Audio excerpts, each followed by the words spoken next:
Even পরে শেষের দিকে আইসা বাসাবো একটা রেসিডেন্সিয়াল এরিয়া ছিল, ধানমন্ডি রেসিডেন্সিয়াল এরিয়া ছিল। আজকে রেসিডেন্সিয়াল এরিয়া আইডেন্টিফাই করা মুশকিল, সব কমার্শিয়াল হয়ে গেছে, সব কমার্শিয়াল হয়ে গেছে। আজকে দেখেন ঢাকা শহরে কোথাও থাকার মতো অবস্থা, হকার সমস্যাটা এমন সমস্যা হয়েছে।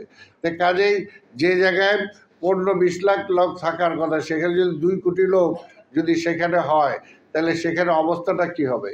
তো সেটাকে যদি আমরা সিস্টেমে তো আনতে হবে।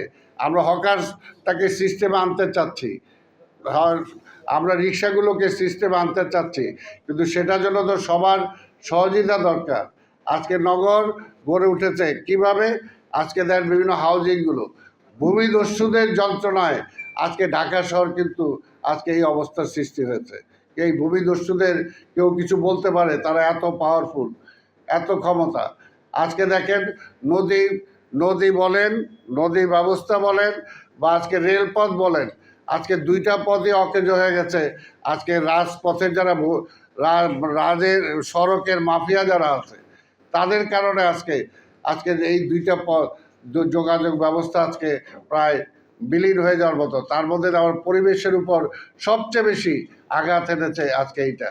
যদি রাস্তার উপর আমরা প্রেশার কমাতে পারতাম, গাড়ির প্রেশার যদি আমরা কমাতে পারতাম, আমাদের নদীর যাত্রাপথগুলো যদি ঠিক থাকতো, নৌযাত্রাপথ যদি ঠিক থাকতো, রেল যাত্রাপথগুলো যদি আমরা বাড়াতে পারতাম, আমার প্রতিবেশী রাষ্ট্র আজকে ভারতের বিভিন্ন কাজে সমালোচনা করতে পারি, কিন্তু একদিন যদি ভারতের রেল বন্ধ থাকে, সারা ভারত অকেজো হয়ে যায়। তা আমরা কি রেল ব্যবস্থাটাকে পারতাম না এখানে সেভাবে করতে? আমরা কি নদী পথে, আমাদের এত নদী, আমাদের এত খালবিল, আমরা কি এইটাকে সেইভাবে করতে পারতাম না?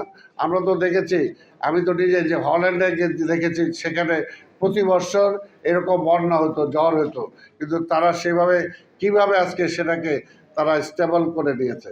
তা আমাদের পক্ষে সম্ভব। এবং আমি বিশ্বাস করি, যদি শহীদ রাষ্ট্রপতি জিয়াউর রহমান 8-10 বছর ক্ষমতায় থাকতে পারতো বাংলাদেশে, তাহলে বাংলাদেশে এই আজকের এই সমস্যা সংকট আজকে দাঁড়াতো না।